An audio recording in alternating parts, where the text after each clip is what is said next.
Voltamos com a notícia de frente. Antes da gente ir para a próxima reportagem, vamos aqui a algumas participações dos nossos telespectadores. Bom dia, Nova Mutum, aqui no estado, uma maneira de ajudar a combater as queimadas seria cuidar das laterais de nossas rodovias, pois na BR-163, onde o Odebrecht tem a concessão, está muito suja e fez uma devastação nos arredores.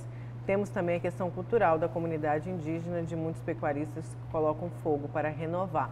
Essa questão do pasto na rodovia tem que ser realmente trabalhada. É uma questão que, se você consegue combater ali e deixar tudo muito baixo, você não propaga o fogo para dentro. É preciso fazer o acero, né? Acero. Isso é muito importante e é preciso também, isso foi um erro, precisava ter sido feito a questão do fogo frio, que é a técnica de planejamento do fogo planejado, para diminuir, sobretudo, a massa orgânica. Isso não foi feito. Então, houve um acúmulo bastante significativo dessa massa orgânica, culminando com temperaturas muito altas, baixa umidade e, claro, fogo criminoso. Nós tivemos aí um agravante nessa situação das queimadas no Pantanal. Aí tem mais gente aqui participando. Bom dia, trio da notícia. É por isso que estão saindo na foice para entrar na política. E o melhor investimento que está tendo para triplicar o dinheiro. Isso é uma vergonha. A DEA do Cochipó, do residencial do Cochipó, fala: enquanto isso, o trabalhador ganha R$ 1.045, que é o mas aí tem um ponto mínimo. Importante, ela tem razão. Você sabe que, a meu ver, ontem, na Itália, houve um avanço, né? Um avanço, uma reivindicação popular, um referendo popular, né? Votação mesmo, e a população na Itália diminuiu o número de congressistas, de políticos no Congresso, de 936 para 526 praticamente, eu acho que é mais ou menos isso, posso errar para mais, um pouquinho para menos, de parlamentares, né? Uma economia milionária. Né? Houve esse primeiro referendo, eles votaram, diminuíram de forma consistente o número de representantes, de deputados federais, deputados estaduais, né? Isso na Itália, e agora já estão programando um segundo referendo popular, né? As pessoas pedindo para diminuir, porque a economia é bastante, sem dúvida o valor, né? É bastante significativo, diminuir radicalmente os salários, as benesses, vamos dizer assim, desses deputados. Olha que o Zenil fala aqui pra gente. Bom dia, bancada. O professor do estado de Mato Grosso pede para o servidor, deve ser o estado de Mato Grosso, pede para o servidor do estado fazer declarações de bens de 6 em 6 meses. Será porque o estado e o município não fazem o mesmo com os agentes políticos? É uma vergonha, realmente.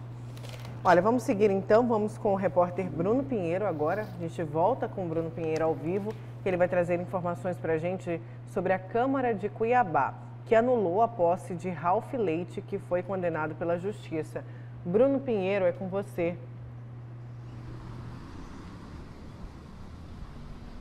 Exatamente, Nayara. Essa decisão entra no Diário Oficial de Contas desta terça-feira aqui da Câmara Municipal de Cuiabá. Essa decisão acontece o quê? Numa convocação irregular do suplente de vereador Ralph Leite, ele que assumiu a cadeira do então vereador Chico 2000 nos últimos dias. Resumindo toda essa ópera do que está acontecendo, ele está com os direitos que estão suspensos, né? Até dia 18 de dezembro de 2020. No entanto, aconteceu que houve essa convocação e a convocação só estava autorizada um mês após o vereador estar ausente. Se ele não retornasse, aí sim, Ralph estaria convocado. Mas essa convocação de suplente, de acordo com o regimento interno, só deveria ocorrer assim, né? Como já falamos, um mês após o Chico não retornar. Ralph Leite está como inelegibilidade até dia 18 de dezembro de 2022. Em 2018, ele chegou a ser...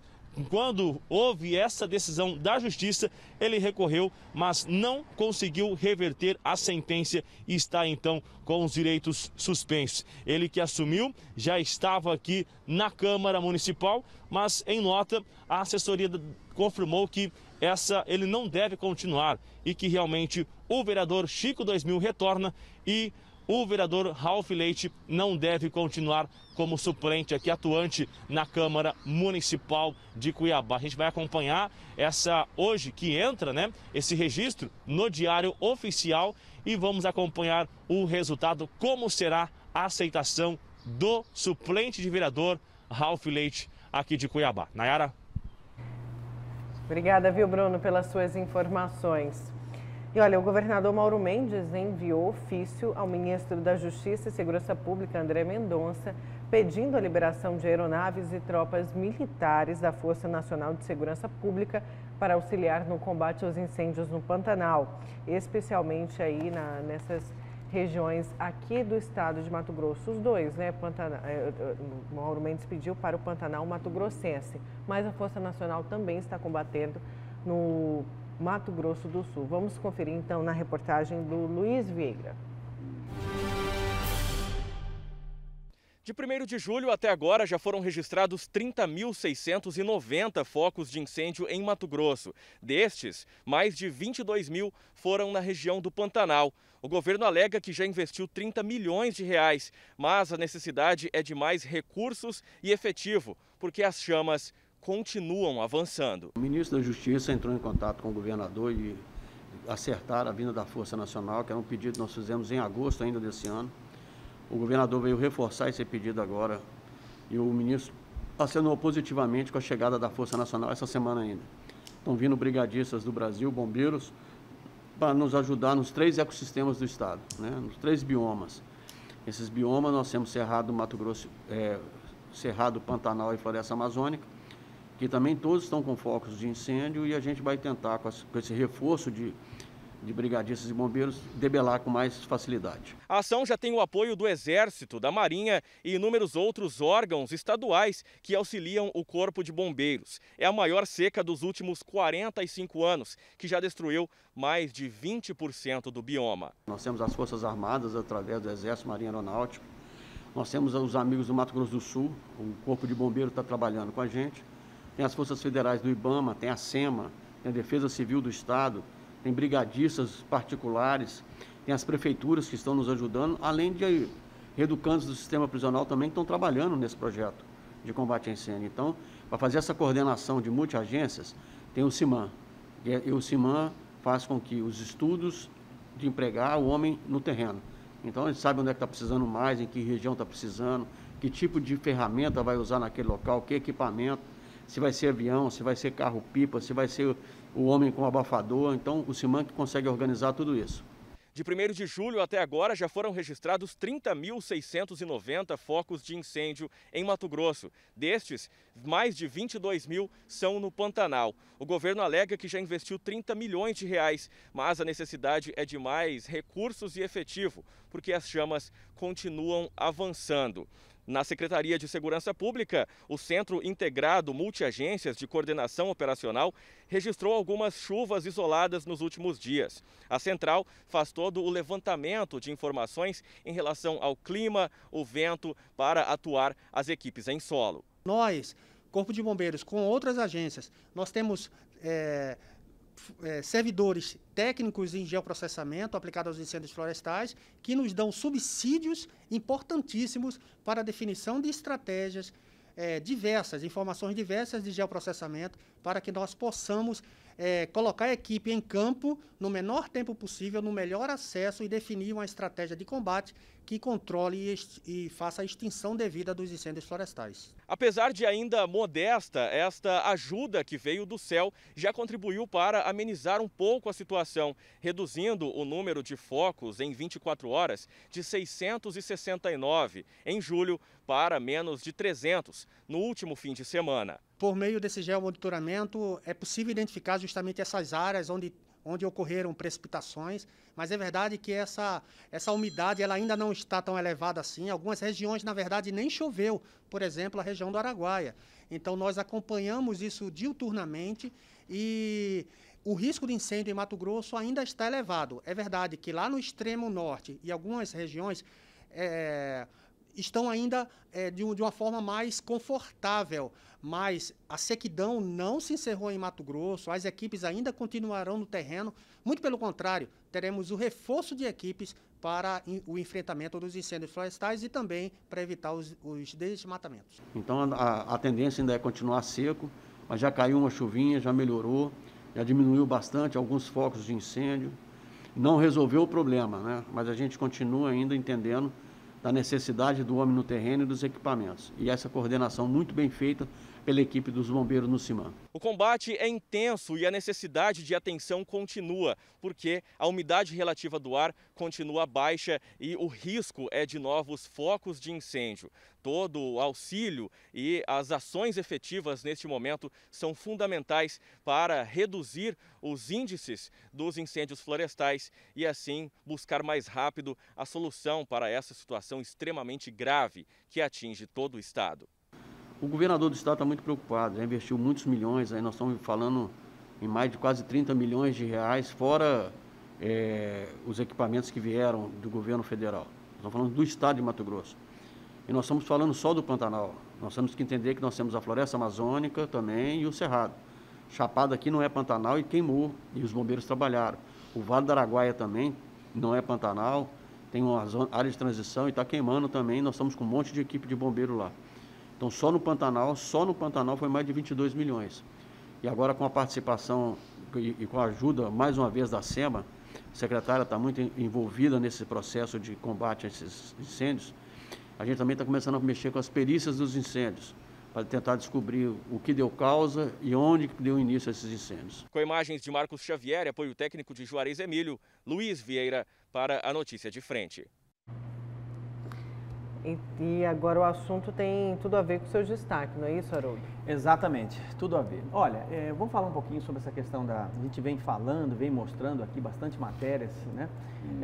Muitas matérias, inclusive teve uma reportagem grande ontem no Jornal da Record com relação às queimadas no Pantanal, mas sem buscar de forma alguma culpados, apesar de nós sabermos que o governo do estado, algumas tarefas deveriam ter sido feitas, mas não foram feitas por conta do governo federal, do governo estadual e da própria população, porque certamente boa parte das queimadas que nós tivemos aqui no estado do Mato Grosso, mais de 15 mil focos de queimadas, boa parte foram queimadas criminosas, né? Então, sem buscar culpados, eu acho que essa iniciativa, né, de se criar o Estatuto Permanente do Pantanal é, sem dúvida alguma, um avanço, né? Nós tivemos aí a presença dos senadores Wellington Fagundes, Jaime Campos, o presidente da Assembleia Legislativa, visitando a área queimada do Pantanal e chegaram à conclusão, numa iniciativa singular, de se criar esse estatuto para poder, de certa forma,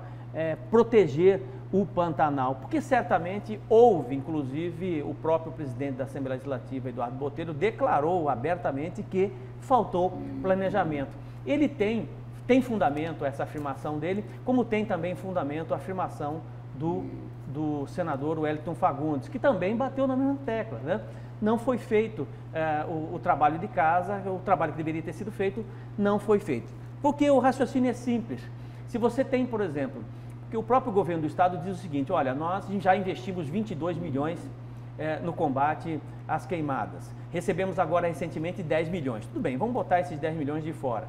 O governo do estado disse que começou a fazer esse enfrentamento lá no mês de março, com 22 milhões, com aeronaves, com a compra de retardantes, né, com água, retardantes, enfim, todas as medidas que ele achava que deveriam ser importantes nesse combate.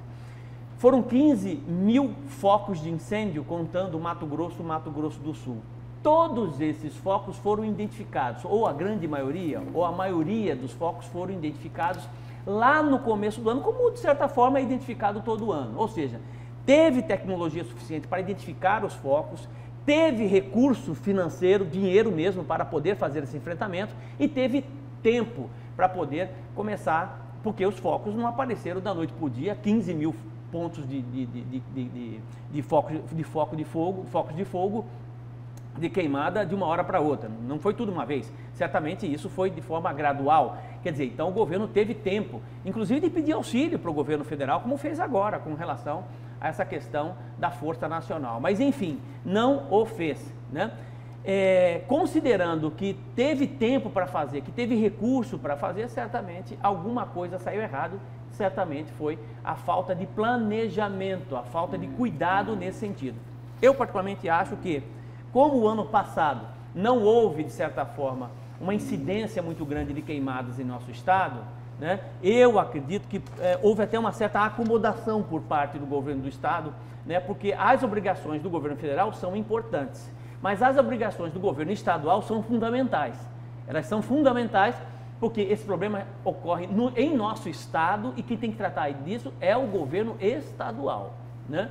Então, eu acho que houve uma certa negligência, uma falta de cuidado por parte do governo do estado, que com essa tragédia ambiental que nós vivemos no Pantanal, acabou abrindo e chamando a atenção não só do governo federal, mas da comunidade internacional, para que realmente nós possamos tratar, né? Nós, que eu digo o seguinte, os nossos representantes, sociedade civil, possa enxergar o Pantanal como ele sempre foi intitulado, né? Como a biosfera, como reserva da biosfera, como patrimônio natural da humanidade, enfim, nós darmos realmente o valor que o Pantanal tem e, sobretudo, ouvirmos muito mais o pantaneiro, quem mora no Pantanal, quem vive o Pantanal, quem conhece o Pantanal. Quando eu vejo, por exemplo, senadores, deputados, né, em meio a cinzas, porque uma coisa é você fazer visita em março, né? Você pensar o Pantanal em março como deveria ter sido pensado. A outra coisa é você ir depois que tudo queimou, né? Está tudo sapecado, está tudo queimado, aí tentar achar uma alternativa para não vivenciar novamente esse problema, não é agora, mas o ano que vem. Tudo bem, vamos aceitar isso, né? Mas isso não foi feito, uma coisa que é fundamental, que era ouvir o pantaneiro.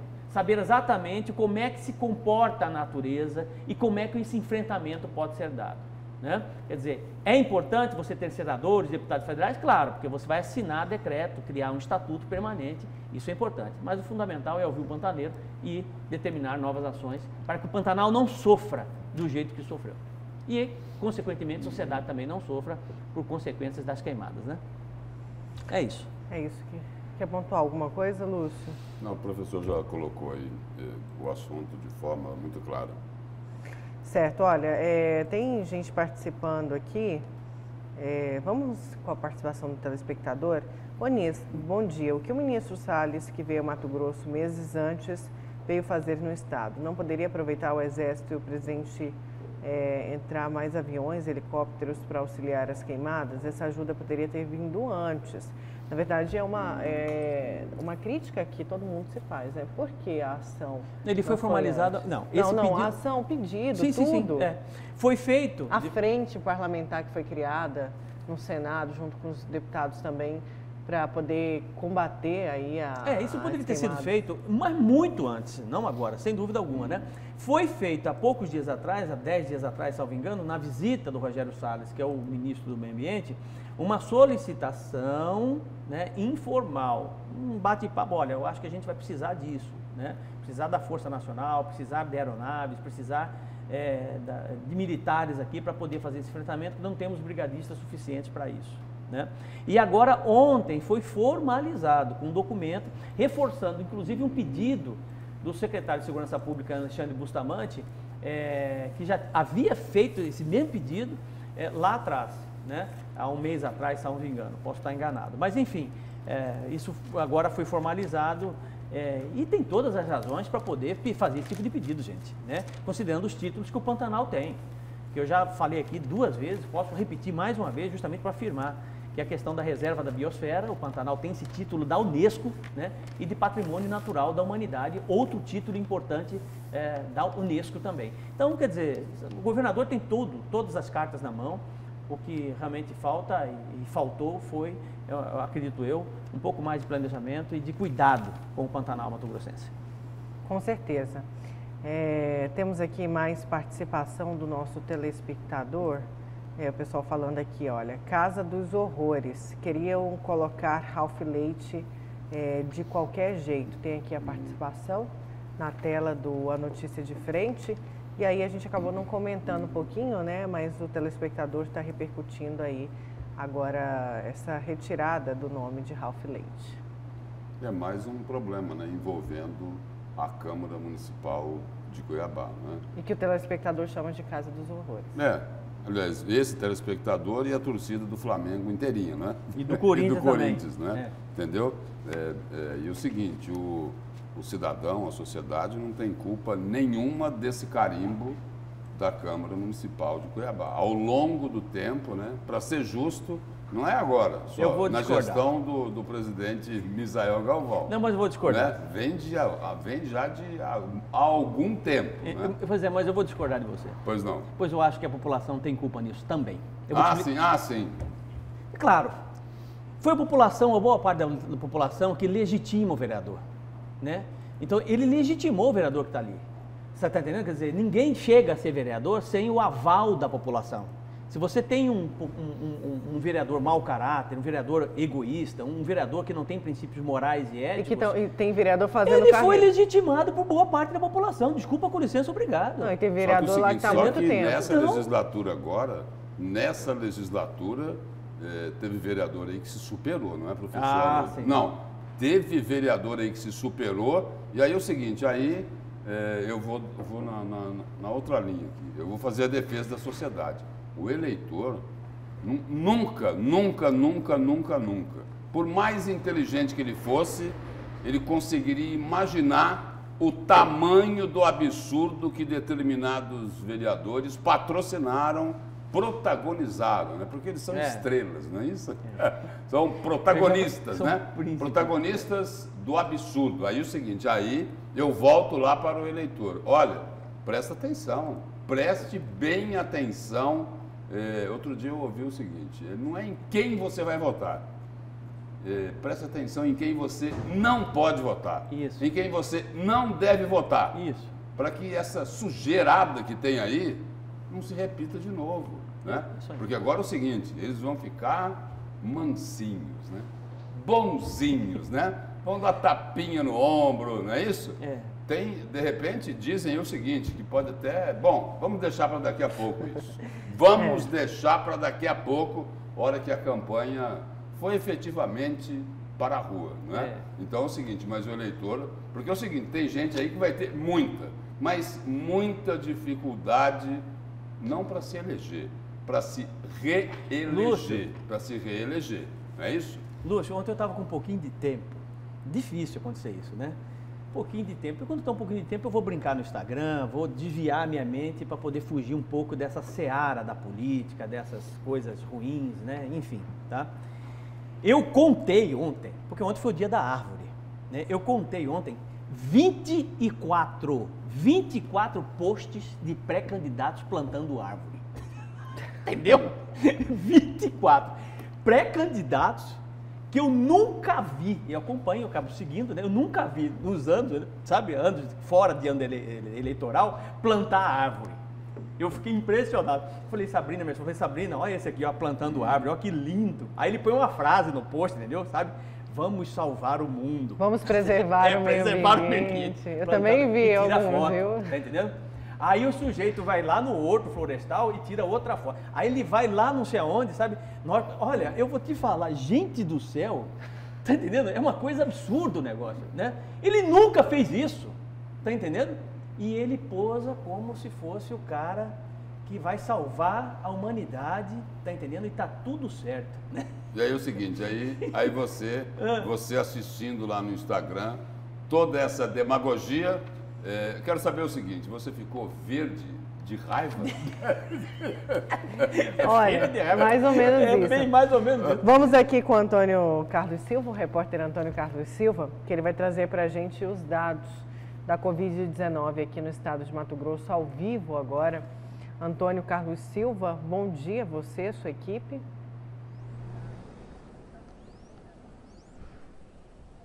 Bom dia, Nayara. Bom dia, Lúcio, Haroldo e a você que acompanha a notícia de frente. Vamos ao boletim epidemiológico, Secretaria Estadual de Saúde, número 197. Até esta segunda-feira, número total de pessoas infectadas pelo novo coronavírus em Mato Grosso, 114.930. Só nas últimas 24 horas, confirmados 1.744 novos casos. Desse total de 114 mil, já se recuperaram, pegaram a doença, se trataram, se curaram. 95.200. Em isolamento domiciliar, 15.671 pessoas. Pessoas que pegaram a doença, mas faleceram. 3.297. 18 óbitos confirmados somente nas últimas 24 horas. Pessoas que pegaram o coronavírus estão internadas em hospitais lutando pela vida. 841. São 453 em enfermaria, taxa de ocupação de 32% e 388 em UTIs, taxa de ocupação de 60,48%. Nayara, Lúcio e Haroldo, é com vocês. Obrigada, viu, Antônio, pelas suas informações. Daqui a pouco o Antônio fala mais com a gente. Vamos então para um breve intervalo. Na volta tem mais a notícia de frente.